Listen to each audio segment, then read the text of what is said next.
ಇನ್ನು ಆ ಅನಾಮಿಕನ ಹೆಸರಲ್ಲಿ ಬಂದಂತಹ ಮಾಸ್ಕ್ ಮ್ಯಾನ್ ಚಿನ್ನಯ್ಯ ಧರ್ಮಸ್ಥಳದ ಗ್ರಾಮದ ಸುತ್ತಮುತ್ತ ನೂರಾರು ಶವಗಳನ್ನು ಹೂತಿಟ್ಟಿದ್ದೀನಿ ಅಂತ ಆರೋಪ ಮಾಡಿದ. ಈ ಕೇಸ್ ವಿಚಾರಕ್ಕೆ ಸಂಬಂಧಪಟ್ಟಂತೆ home minister doctor G Parameshwar ಅವರನ್ನ ಡಾಕ್ಟರ್ ಸಲೀಂ ಭೇಟಿಯಾಗಿದ್ದಾರೆ. ಧರ್ಮಸ್ಥಳ ಕೇಸಿನ ತನಿಖಾ ಪ್ರಗತಿಯ ಬಗ್ಗೆ ಡಿಜಿಐಜಿಪಿಯ ಜೊತೆಗೆ ಚರ್ಚೆಯನ್ನ ಮಾಡಿದ್ದಾರೆ. ಕೆಲವೊಂದಿಷ್ಟು ಮಾಹಿತಿಗಳನ್ನು ಕೊಟ್ಟಿದ್ದಾರೆ. ಈವರೆಗೆ ನಡೆದ ತನಿಖೆಯ ಬಗ್ಗೆ ಪರಮೇಶ್ವರ್ಗೆ ಡಾಕ್ಟರ್ ಸಲೀಂ ಮಾಹಿತಿಯನ್ನ ಕೊಟ್ಟಿದ್ದಾರೆ. ಬೆಂಗಳೂರಿನ ಸದಾಶಿವನಗರದ ನಿವಾಸದಲ್ಲೇ ಭೇಟಿಯನ್ನ ಮಾಡಿ ಈ ಬಗ್ಗೆ ಚರ್ಚೆಯನ್ನ ಕೊಟ್ಟಿದ್ದಾರೆ, ಮಾಹಿತಿಯನ್ನ ಕೊಟ್ಟಿದ್ದಾರೆ.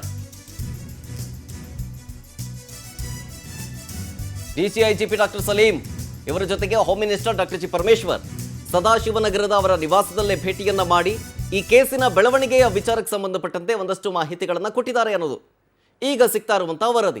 ಇಲ್ಲಿ ತನಕ ಏನೇನಾಯಿತು, ಆತ ಮಾಡಿದಂತಹ ಆರೋಪ ಸಂಬಂಧ ಏನಾದರೂ ಸಾಕ್ಷಿ ಸಿಗ್ತಾ ಅಥವಾ ಇಲ್ವಾ, ಈ ಪ್ರಸ್ತುತ ಬೆಳವಣಿಗೆಗಳಿಗೆ ಏನಾಗ್ತಾ ಇದ್ದಾವೆ, ತನಿಖೆ ಯಾವ ಹಂತದಲ್ಲಿದೆ, ಮುಂದಿನ ತೆಗೆದುಕೊಳ್ಳುವಂತಹ ಸ್ಟೆಪ್ಸ್ಗಳೇನು, ಅದೆಲ್ಲದರ ಬಗ್ಗೆಯೂ ಕೂಡ ಹೋಮ್ ಮಿನಿಸ್ಟರ್ ಜೊತೆಗೆ ಡಿಜಿಐಜಿಪಿ ಡಾಕ್ಟರ್ ಸಲೀಂ ಮಾಹಿತಿಯನ್ನು ಕೊಟ್ಟಿದ್ದಾರೆ.